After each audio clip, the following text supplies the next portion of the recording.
If you think about the classic hero's journey, there's usually this incredibly clear, bright line between the good guys and the bad guys. Oh, absolutely. It's very binary. Exactly. It's like a knight in shining armor riding out to fight a dragon. Yeah. And sure, the armor might get a little dented along the way, maybe scuffed up in the heat of battle, but, well, it stays shiny. Right. The moral compass points true north the entire time. You have the righteous crusader on one side and then, the absolute embodiment of evil on the other. Yeah, and it's a comforting narrative. Yeah. We inherently want our heroes to be incorruptible. For sure. Standing as a bulwark against the darkness without ever letting that darkness seep into their own souls. Right. It's clean.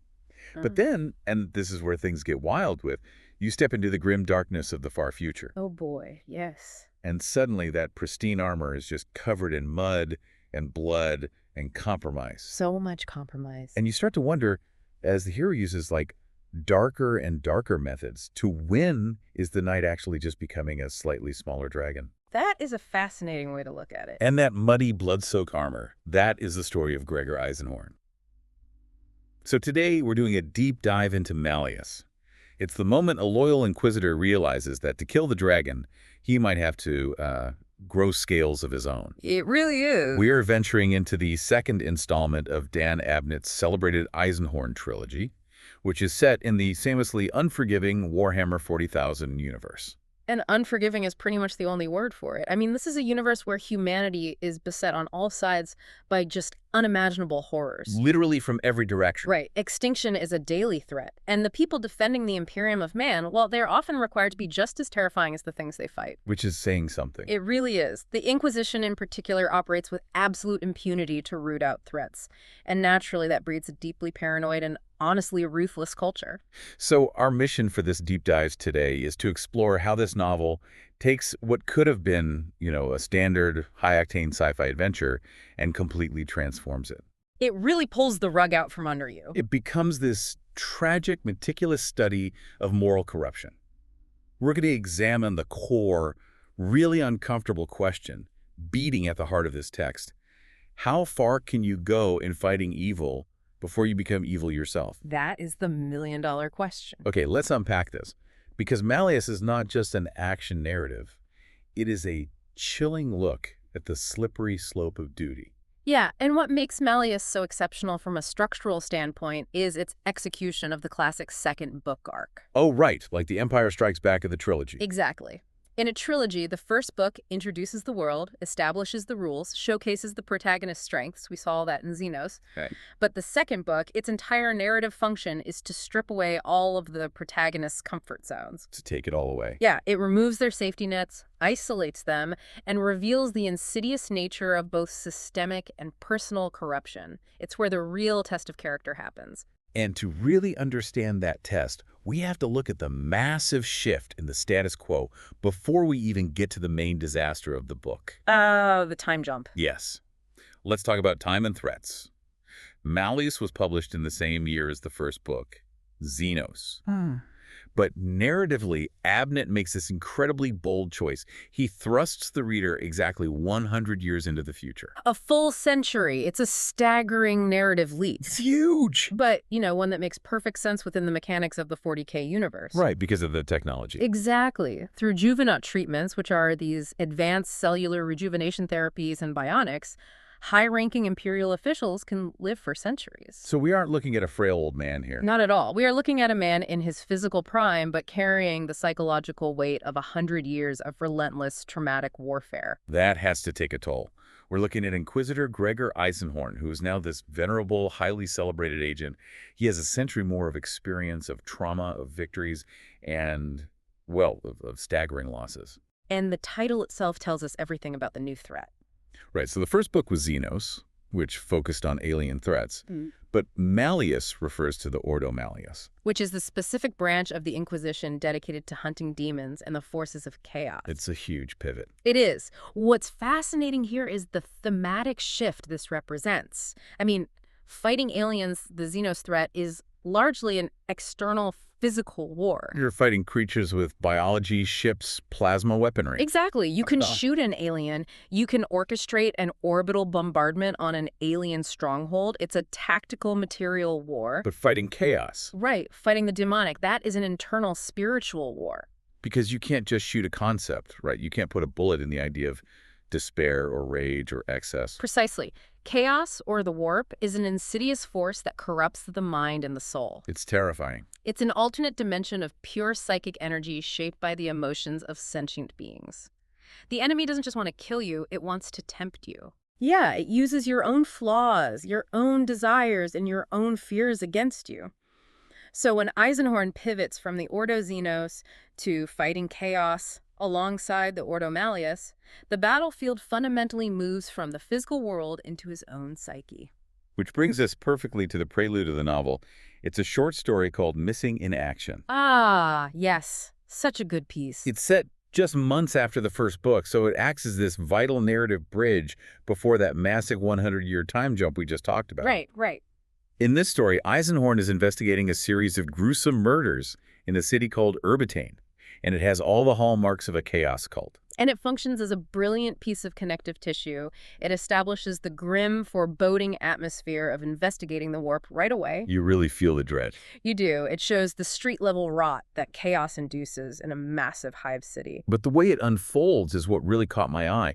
The identities of the killers are actually revealed pretty early on. Yeah, it's not a whodunit for very long. Right.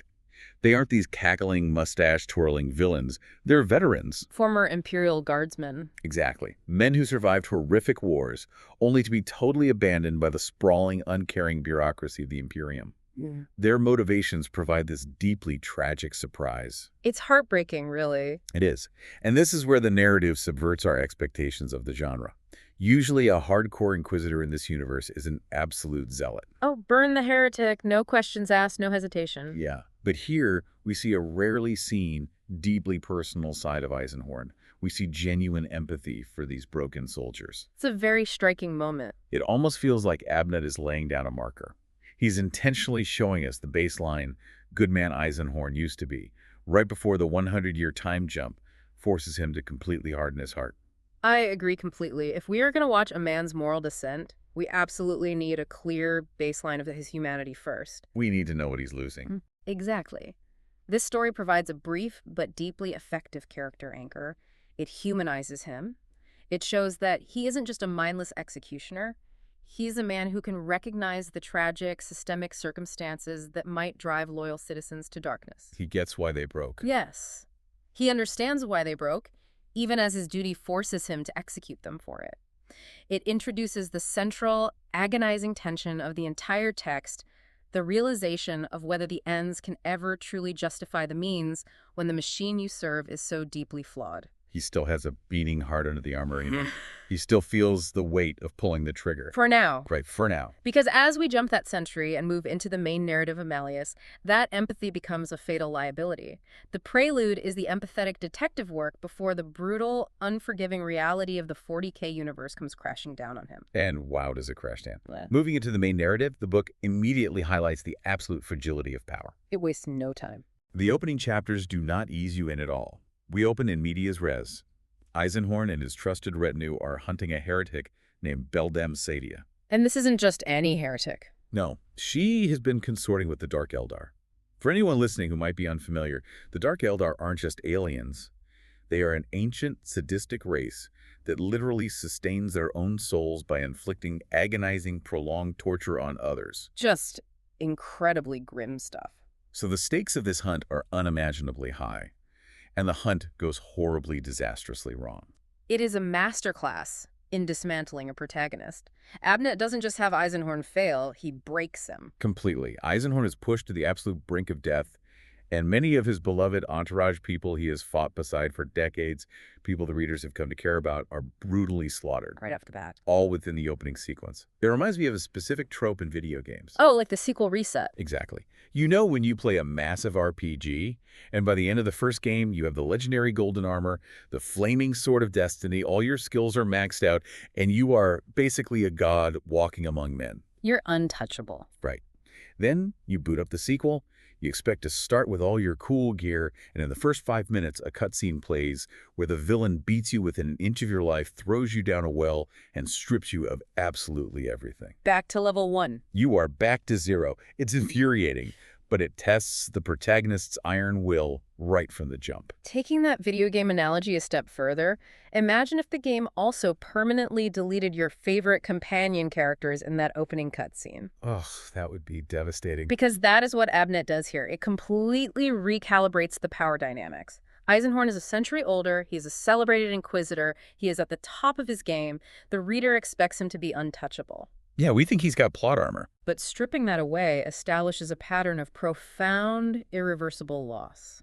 It is the universe's way of reminding the reader that in the 40K setting, hubris is instantly and violently punished. Nobody is safe. No one is safe. No one is untouchable. The cost of service is paid in blood, often the blood of the people closest to you. So we have a broken, recovering Eisenhorn, reeling from the catastrophic loss of his friends. He is physically scarred, relying on bionics just to function. And while he is in this vulnerable state, he is summoned to the world of Thracian Primaris. Right, for the triumph. Yes, he is there to attend a great imperial triumph. This is basically a massive, planetary-scale celebration of imperial power. We are talking millions of cheering citizens, endless columns of heavily armored space marines, titans walking the avenues. The ultimate flex of military might. But of course, it is a massive trap. And is a trap that strikes at the very heart of the Imperium's perceived invulnerability. Chaos forces attack the parade.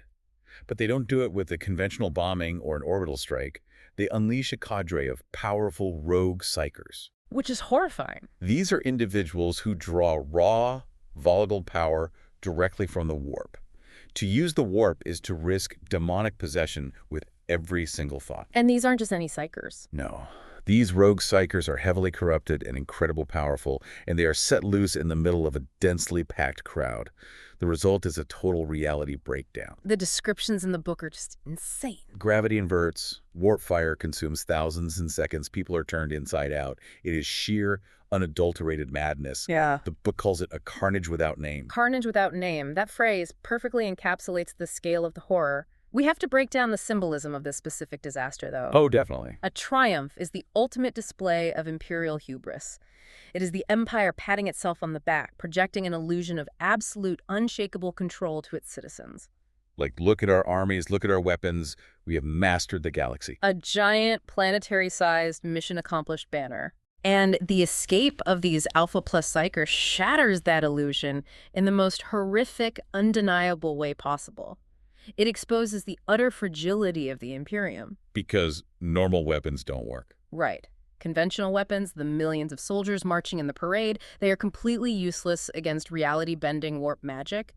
It shows that the true threat isn't something that can be shot or bombed. It's an insidious rot. Yeah, a rot that can tear reality apart from the inside out. And here is the bitter, twisted irony of it all. Eisenhorn survives this unimaginable massacre. Against all odds. He fights his way through the madness, uses his own formidable psychic abilities, and survives. But in a paranoid, rigidly zealous organization like the Inquisition, his very survival casts the first major seeds of doubt upon his loyalty. Oh, absolutely. He was present at the disaster. He was right near the epicenter.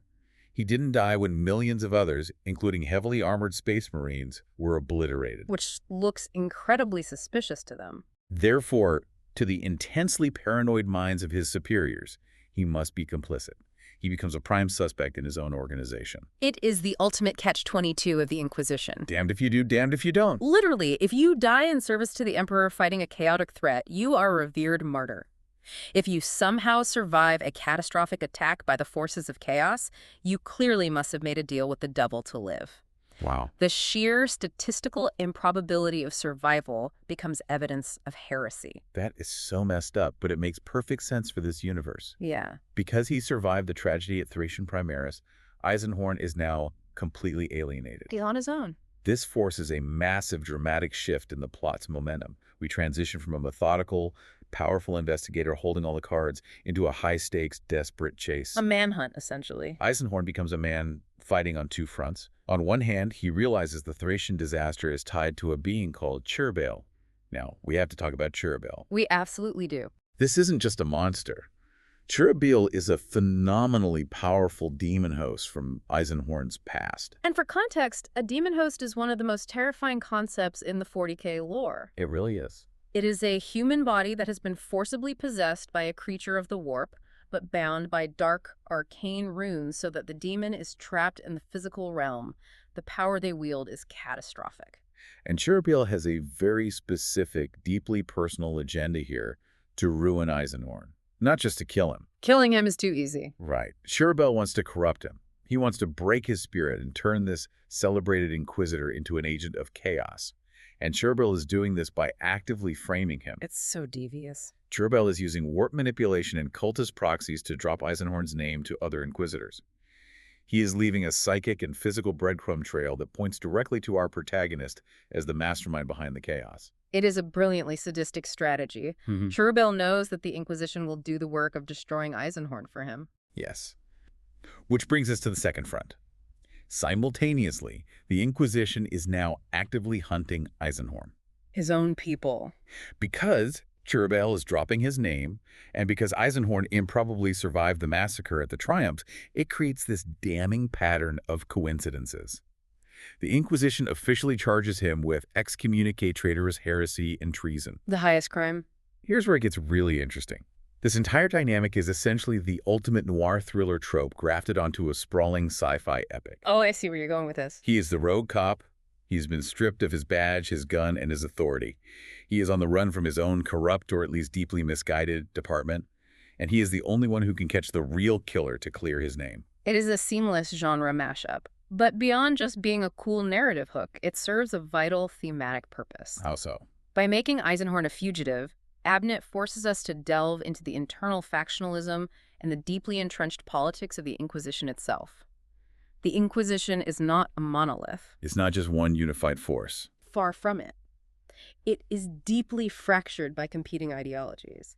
Broadly speaking, you have a massive philosophical schism between the Puritans and the Radicals. Let's break those down, because they are crucial to understanding Eisenhorn's arc. The Puritans, specifically factions like the Monodominants, are the hardliners. Very much so. Their philosophy is absolute zero tolerance. Burn the suspect, burn their family, burn the planet they lived on, and if they were innocent, well, the Emperor will sort them out in the afterlife. They believe that any contact with the warp, any deviation from strict dogma, is an infection that must be purged with fire. Right. And on the other side, you have the radicals, such as the Xanthide faction. And the radicals represent a much more dangerous, insidious intellectual concept. Because they think they can use it. Exactly. They look at the sheer infinite scale of chaos and conclude that humanity simply cannot survive using conventional weapons and blind faith alone. So they cross the line. They are willing to use dark means, alien technology, and even bind demons into weapons, all for the supposed greater good. They believe they possess the sheer willpower to wield the enemy's own weapons without being corrupted by them. Which is, well, it's a terrifying level of arrogance when you think about it. You are trying to put a harness on a hurricane made of pure malice. It is the absolute height of arrogance. Oh, man. And the tragedy is that almost every radical starts out as a Puritan. Oh, that's such a good point. The descent into radicalism is exactly what the Inquisition fears most. And as Eisenhorn is hunted by the Puritan hardliners within his own ranks, he is forced to operate entirely outside the law. He has no choice. He is cut off from his immense resources, his astropathic choirs, his armies, and his official authority. Let's do a deep dive into the psychological toll of that isolation. Yeah. I mean, Eisenhorn has spent his entire century-long life dedicated to this institution. The Inquisition is his identity. It is his religion. It's all he knows. Now, he can no longer trust a single colleague. Anyone he reaches out to might turn him in for the bounty or just out of misplaced zealotry. The paranoia must be suffocating. He is forced to rely entirely on his own judgment. But his judgment is actively being clouded by desperation, by the trauma of his losses, and by the manipulative psychic whispers of a demon host constantly pressing against the edges of his mind. It's a pressure cooker. It perfectly illustrates the theme that the greatest threat often comes from within, not just within the organization, but within your own mind. When you are totally isolated, when every official door is closed to you, your moral boundaries start to blur out of sheer necessity. You start rationalizing. Exactly. You start making small compromises. Just this once, I'll hire a smuggler. Just this once, I'll use a forbidden, heretical text to translate a clue because the official archives are locked to me. The slippery slope. You convince yourself that the mission saving the Imperium, clearing your name, is far more important than adhering strictly to the rules. But once you take that first step off the Puritan path, the slide into radicalism is long, meticulous, and completely inexorable. So to clear his name and hunt his enemy, Eisenhorn has no choice but to embark on this desperate shadow journey. He has to operate entirely in the underworld, moving through the smuggling routes and the forgotten sectors. The places the Inquisition usually just burns. Right. And this exposes the gritty underbelly of the Imperium in a way we rarely get to see in standard 40K military fiction. We aren't on the front lines of a massive planetary invasion. We are in the alleys. It's a completely different perspective. So let's talk about the grimdark tour this book takes us on. It is a remarkable piece of world building. Abnett uses Eisenhorn's fugitive status as a passport to show us parts of the universe a fully credentialed, powerful Inquisitor might simply gloss over or destroy from orbit. We travel through incredibly diverse, deeply realized worlds. We see the towering, suffocating urban sprawl of Thracian Primaris, a hive city where billions live out their entire lives without ever seeing natural sunlight. Just claustrophobic. Then we go to the deeply unsettling mining depths of Sinshare, where the isolation and the dark just press in on you. And then to Cadia. Oh, Cadia. Cadia is legendary in the lore. It is the cold, wild, highly militarized fortress world, standing guard at the edge of the Eye of Terror, the largest rip in reality in the galaxy. The front line of hell, basically. Abnett takes the time to show the gritty, real, civilian life of the universe. It is not just about space marines shooting bolt guns. It is about how regular humans live and suffer and survive in this nightmarish, sprawling bureaucracy. And that bureaucracy itself acts as a primary antagonist throughout this section. Oh, totally. When Eisenhorn goes to Cadia, we see the immense, staggering power of the Inquisition's infrastructure, but we also see its incredible fragility. This raises an important question. How does it all hold together? Right. The bureaucracy is described as having a rigid, crazy grip on everything. How does an empire span 1,000,000 worlds without completely collapsing? It does so through an endlessly complex, paranoid, bureaucratic machine. Red tape measured in light years. Precisely. But that same bureaucracy makes the Imperium slow, blind, and remarkably easy to manipulate by internal factions. Because everyone is just following protocol. Yes. Cherubel and the conspirators use the Inquisition's own rigid rules and paranoid protocols against it. The bureaucracy is a protective shield against external threats, but it is a fatal flaw that prevents them from seeing the rot festering on the inside. It is so true. He is fighting the red tape as much as he is fighting the demons. At times, the red tape is harder to defeat. And amidst all this traveling, amidst all this paranoia and isolation, Eisenhorn makes a choice that seems at first almost optimistic. He takes on a new student. A brilliantly gifted young psyker named Ravener. Yes. For the fans of the lore listening, you know Ravener eventually becomes a legendary Inquisitor himself, getting his own celebrated trilogy down the line. He's a huge character. So there is this momentary feeling of passing the torch, a classic master-apprentice dynamic. It feels like a ray of light in the darkness. It does. It provides a brief moment of hope, suggesting that Eisenhorn's legacy will survive this whole ordeal. But almost immediately, profound, visceral tragedy strikes Ravener. It's so sudden. During a brutal ambush, Ravener's fundamentally physically ruined. He is caught in a horrific fire, his body burned beyond recognition, his lungs scorched, his limbs rendered completely useless. It's hard to even read. He is reduced to a husk that can only survive by being permanently sealed inside a life support suspensor chair, communicating entirely through his psychic abilities. He loses everything physical. It is an event that shakes Eisenhorn to his absolute core. It is the destruction of that ray of light. And it makes you wonder, why does Abnett do this? It's a harsh narrative choice. Why give Eisenhorn this hopeful apprentice, only to immediately subject the young man to such a horrific, disfiguring tragedy? Is it just for shock value, or is there a deeper thematic mechanism at play here? It is undeniably cruel, a real gut punch to the reader, but it is narratively and thematically essential. It isn't just shock value. What's the deeper purpose? It reinforces the insidious nature of Eisenhorn's dissent. This is the ultimate manifestation of the cost of duty. It shows that to be near Gregor Eisenhorn is to suffer. He's like a black hole. He really is. He is a walking epicenter of collateral damage. If he's going to walk this increasingly dark, radical path to save the Imperium, he cannot have anything pure, hopeful, or undamaged clinging to him. The grim, dark reality of the universe simply won't allow it. It burns away everything he cares about. Every attachment is a vulnerability. Exactly. He loses everything and everyone for his mission.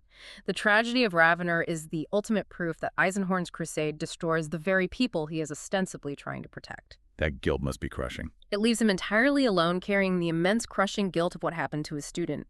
It hardens his resolve, yes, but it also fundamentally damages his soul, making him more susceptible to the very radical ideologies he used to hunt. Which propels us right into the final desperate act of the novel.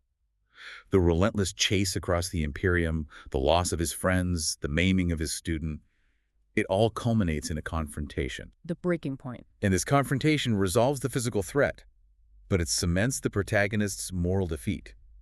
Let's examine the climax. It is the inevitable collision course. Eisenhorn finally corners the masterminds. Eisenhorn uncovers the full scale of the conspiracy. He realizes it has been orchestrated by a figure from his past, an inquisitor named Kikos. And Kikos is a fascinating mirror to Eisenhorn. Kikos is a radical who has gone incredibly far off the deep end, believing he can actually harness the power of the warp to close the Eye of Terror. Which is sheer madness. It is a deeply personal betrayal, facing a mirror image of what Eisenhorn himself is slowly becoming. And this leads to a visceral, violent, final battle against Cherubale and Kikos. But the way it's written is so interesting. When you read the climax, there's this sudden, jarring halt to the action. The actual physical fight, the culmination of all this hunting, is brutal, but it is over in a matter of pages. It feels incredibly abrupt. If we connect this to the bigger picture, that abruptness is entirely the point. Really? Yeah, Abnett isn't failing to write a long action scene. He is making a thematic statement. The climax is technically a victory for the Imperium. Kipsos is stopped. The immediate catastrophic threat is neutralized. The bad guy's dead. Right. But spiritually, psychologically, it is a devastating defeat for Eisenhorn. To defeat Kikos and Cherubale, Eisenhorn has to use a demon-bound weapon. Oh, wow. He has crossed lines during this investigation that he can never, ever uncross. He has utilized the exact same heretical, radical methods that would have disgusted the puritanical man he was at the beginning of the book. He used the enemy's tools to win. He literally fought fire with warp fire. Yes, and that is why the ending feels abrupt and the victory feels hollow. The book ends on a cliffhanger, leading directly into the third novel, Hereticus. Leaving us hanging. The immediate physical plot is resolved, but the larger existential question of his moral corruption is left twisting in the wind. The victory is hollow because the man who won the battle is no longer the hero we started with. He has survived, but he has fundamentally lost the war for his own soul. That brings us to the critical consensus and the metacritique of Malleus. When you look at how fans discuss the trilogy, they generally view Malleus as superior to Xenos. It's often cited as the fan favorite. They point to tighter plotting, vastly deeper lore exploration, especially regarding the internal politics of the Inquisition that we talked about, and that brilliant, agonizing shift from a standard adventure story into a heavy, tragic drama. It matures a lot. But it's not without its critics. And I want to dig into these critiques because they open up fascinating ways to read the text. Always good to look at the pushback. Critics have occasionally called the protagonist, Eisenhorn, bland and personalityless. They largely attribute this to Abnett's very dry, clinical, first-person narration. It is very matter-of-fact. They also point out that the ending feels rushed, which we just explored as a thematic choice, but still a critique, and that female characters in the book are often predictable, underutilized, and treated as disposable plot devices to further the male protagonist's angst. Those are valid critiques that surface frequently in discussions of early Black library fiction. The rapid pacing of the ending, the underdeveloped secondary characters, particularly the fridging of certain characters to motivate the hero. These are structural flaws, typical of the era's pulp science fiction roots that readers have debated for years. But I want to push back specifically on the critique of the bland protagonist. I'd love to hear your take on that. Yes, The first-person narration is incredibly dry. It reads almost like a post-action military report. But think about the context. Could this dry, seemingly emotionless narration actually be a deliberate, brilliant character choice by the author? Hmm. Think about what Eisenhorn has been through, a century of unrelenting war, watching his closest friends get slaughtered in front of him, watching his brilliant student get physically ruined. It's endless trauma. Is he bland? Or are we reading the internal voice of a man who has been profoundly traumatized into emotional detachment? Is he actively, desperately trying to suppress the very human emotions, grief, rage, terror, that he knows chaos actively preys upon? Taking that psychological angle fundamentally changes how you read the prose. Mm-hmm. When you are fighting demonic entities that literally feed on rage, on profound sorrow, on passionate excess, then stoicism isn't just a personality trait. It's a shield. It is a vital, necessary survival mechanism, a Geller field for the mind.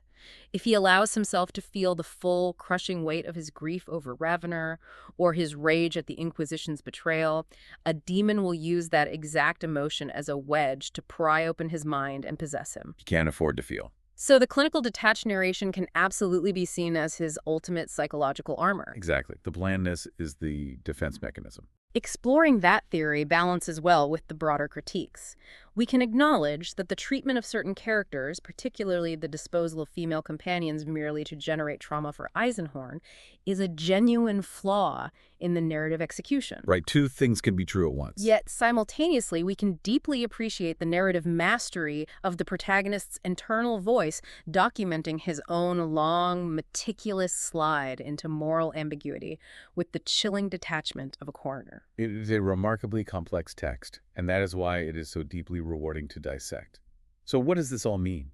When you pull back the curtain on the Ordo Malleus, on the Labyrinthine Inquisition, on the whole grimdark setting, the true tragedy of Malleus isn't the physical destruction. It's not the explosions. No, it isn't the millions dead on Thracian Primaris or the cities burning.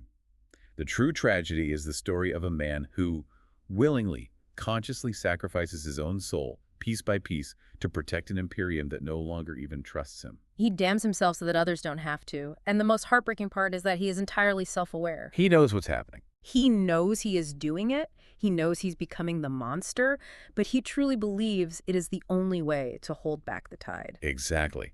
And to you, listening right now, this is why we do these deep dives. It is the incredible value of looking at multiple perspectives on a text. On the surface, you have a pulse-pounding, bolter-firing sci-fi thriller about hunting space demons. Which is fun on its own. But just underneath that, it doubles as a profound philosophical warning about the nature of power, paranoia, and compromise. It challenges you to look past the explosions and the warp fire and see the deeply personal, psychological toll of an endless war. And it leaves you with an incredibly difficult question. I'd like to leave you with a final lingering thought to mull over long after this deep dive ends. Let's hear it. Put yourself in Eisenhorn's boots. If you possess the sheer, terrifying power to stop an unfathomable, world-ending evil, how long could you truly hold on to your own rules? If the system you serve turns its back on you, at what precise moment does the compromise for the greater good actually make you the villain? That is the terror of it. Because when you look down at your armor, you might not notice it getting dirty until it's completely black. You might be the dragon long before you even realize you've stopped being the knight.